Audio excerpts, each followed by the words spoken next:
Alright, I'm like 2 months late to the Tricky Trials update, but we need to talk about the absurdity of the Windburst enchantment. But what is Windburst? Windburst is a new enchantment for the mace that infuses a wind charge into a falling attack, launching you high into the air when used. However, you better have feather falling because unlike the wind charge, it does not prevent fall damage, which is something you'll definitely have to be aware of when using. During the snapshots though, it used to be insane, and you could spam it with a higher attack speed and damage, without needing to do a falling attack. This could be used to absolutely dunk on the Wither, like this. But even though it was nerfed, it is still fun and can be used to combo mobs. However, there is one part of this enchantment that is less fun, and that's actually getting it. So there are several ways to obtain enchantments, but not all enchantments are made equally. Generally, you can use an enchantment table, villager trading, chest loot, bartering, and even fishing. You can technically also get them from mob loot, but like, who's getting looting from a zombie's enchanted iron sword? As many players know, villager trading is one of the best ways to get enchantments and is a staple in every long-term survival world. But there are 3 enchants that cannot be obtained from villagers. Soul Speed is the least problematic as it can be obtained from piglins through bartering, which is basically the same as villager trading and is silly to mention, but it is technically true.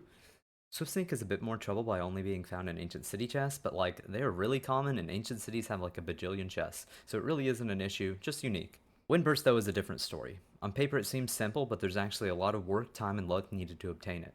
Similar to Swift Sneak, it's also bound to a structure, but instead of it being in one of many chests, there are only a few ominous vaults in each child chamber.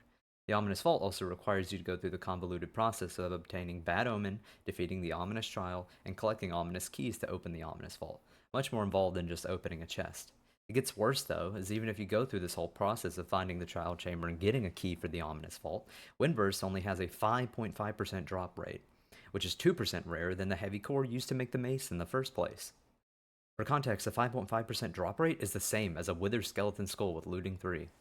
The cherry on top of this ominous cake is that even if you get Windburst, it will always be at level 1, meaning if you want a max level book, you need to combine 4 of them. It would be like if you were trying to get a beacon, but the Wither required an extra skull to summon, fortresses were always buried, there were only a few Wither skeletons per fortress that never respawned, and you needed to play a minigame with the Wither skeleton before you could kill it.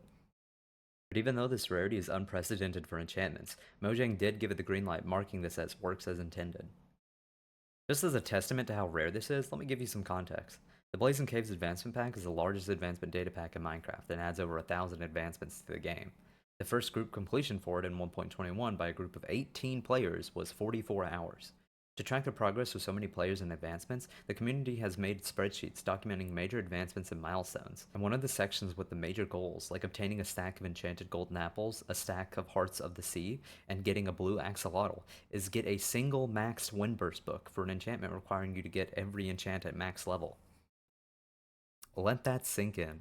In conclusion, Windburst is a fun enchantment with a unique rarity that makes all other enchantments look extremely easy to get in comparison. Do you think Minecraft benefits from having a grindy, non-renewable enchantment? Does this add value to the experience? Do you like the grind, or do you just want to have fun with the new items and enchantments?